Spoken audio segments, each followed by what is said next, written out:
Journey is one of the most iconic rock bands of all time, but their success story took an unexpected turn when the legendary Steve Perry, the voice behind some of their biggest hits, left the band. Surprisingly, he came back in the 90s, only to bid farewell again, becoming a recluse for nearly 2 decades. So what unfolded during his return, and why did he leave once more? Join us in today's video as we uncover the thrilling details of Journey's disastrous reunion with Steve Perry, exploring the highs, the lows, and the mysteries that led to his departure from the band. For more than 40 years, Journey has been a rock sensation, rocking stages and winning hearts. Launching way back in 1973, they've released a whopping 23 albums and 43 singles, selling over 75 million copies worldwide. Now let's dive into how this musical journey began. The magic started in San Francisco. Herbie Herbert, who used to manage Santana, had a brilliant idea. He brought together former Santana members Greg Rowley and Neil Schon, along with Ross Valerie from the Steve Miller Band, to create the Golden Gate Rhythm section. And guess what? That laid the foundation for what we now know as Journey. They dropped their first album in 1975, introducing the world to their jazzy, progressive rock sound. But the real game changer happened when Steve Perry joined as the lead vocalist. Steve Perry, the man with the voice that could move mountains, steered Journey through its golden eras. First from 1977 to 1987, and then again from 1995 to 1998. But let's dig deeper into the roots of this musical maestro. Perry's journey begins in California, where he was born to Portuguese parents. His dad, not just any dad, but a vocalist and co-owner of radio station KNGS, played a major role in shaping Perry's musical destiny. Growing up on his grandparents' farm after his parents separated, Perry's love for music took root at the tender age of 12 when he heard Sam Cooke's soulful tune, Cupid. In his early 20s, Perry cruised through various California bands. Now here's where fate steps in. Journey's manager stumbled upon a tape of Perry's previous band and was blown away by his voice. They saw him as the secret sauce the band needed, especially as they were currently led by Robert Fleischman. Fleischman, despite co-writing one of Journey's biggest hits, Wheel in the Sky, didn't quite click with the band. The manager, Herbie Herbert, thought he was a bit too cocky and believed Perry would be the perfect replacement. Perry joined the band on tour incognito, keeping Fleischman in the dark until a crucial moment during a sound check in Long Beach, California. Perry's arrival brought a new flavor, a pop-influenced sound that didn't sit well with some longtime fans who loved Journey's progressive style. Yet, it turned out to be the magic ingredient for the band's explosion into 80s stardom.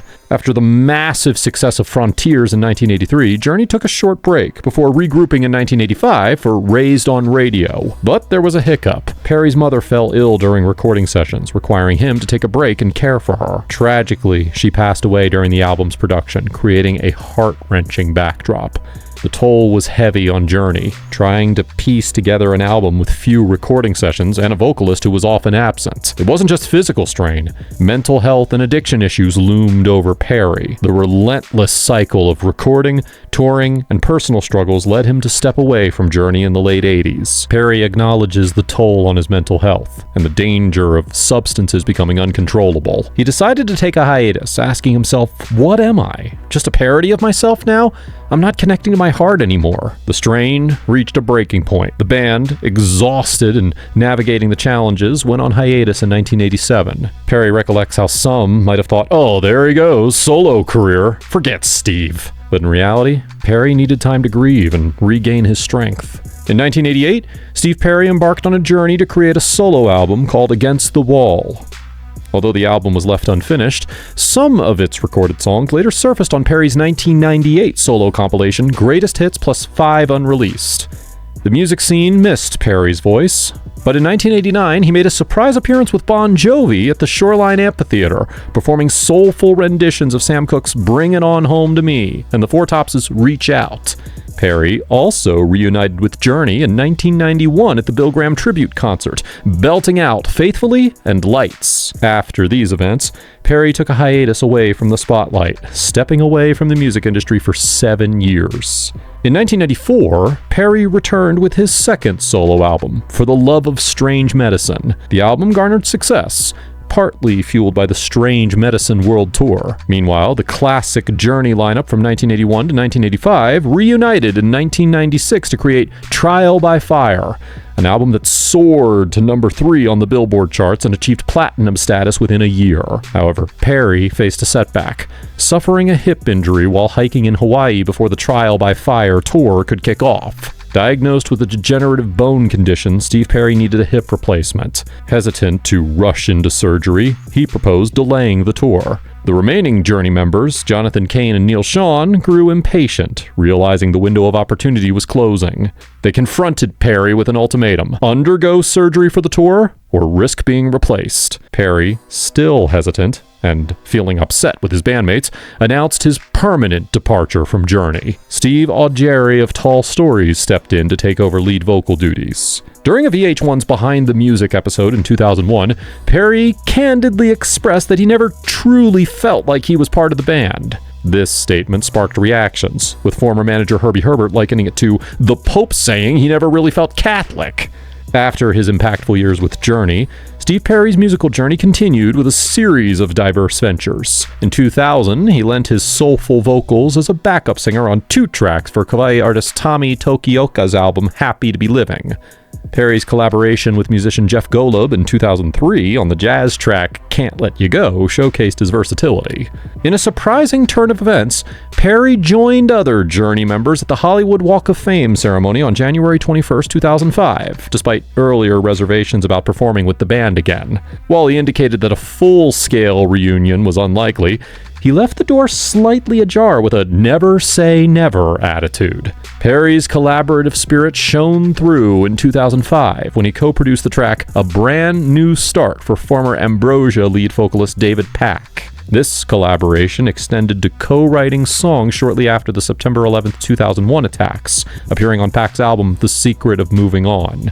In 2006, Perry's solo projects, Street Talk and For the Love of Strange Medicine, along with his greatest hits CD, were remastered and re-released. His musical journey continued as he explored new collaborations, such as joining the indie rock band Eels during encore performances at 3 concerts in 2014. The most anticipated reunion happened on April 7, 2017, when Perry appeared alongside his Journey ex-bandmates at the Rock and Roll Hall of Fame induction. Although he didn't perform with the band, his presence marked a significant moment for fans. In 2018, Perry released Traces, a 10-track studio album showcasing a cathartic and emotional expression about the loss of a loved one. This marked his 3rd studio work, and the first since For the Love of Strange Medicine. Perry continued to surprise fans with a cover of Have Yourself a Merry Little Christmas in December of 2018. March of 2019 brought a deluxe version of the Traces album, featuring 5 bonus tracks, along with Perry's first official music video in 25 years for We're Still Here.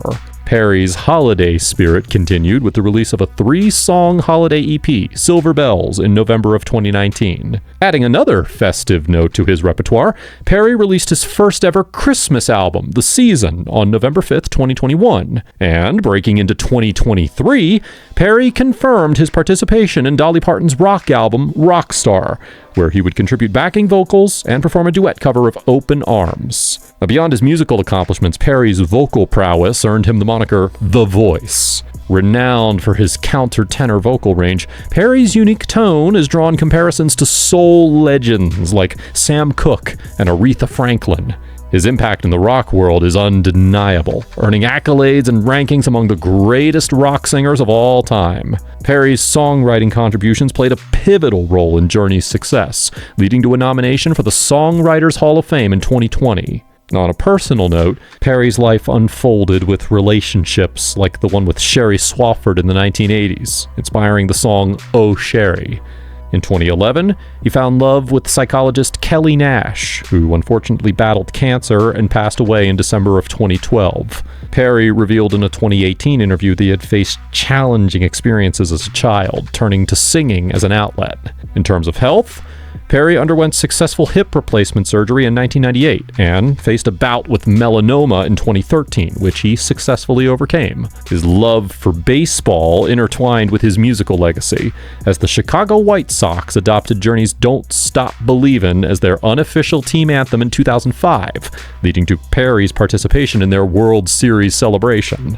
In the end, Steve Perry and Journey shared an incredible musical journey, filled with highs, lows, and unexpected turns. While circumstances led them to part ways at times, their impact on the music world remains timeless. As they navigate their separate paths, the legacy of their collaboration lives on, creating a soundtrack that will forever be etched in rock history. If you enjoyed this video through Journey's history, please don't forget to give us a like and make sure to subscribe for more engaging content about music history.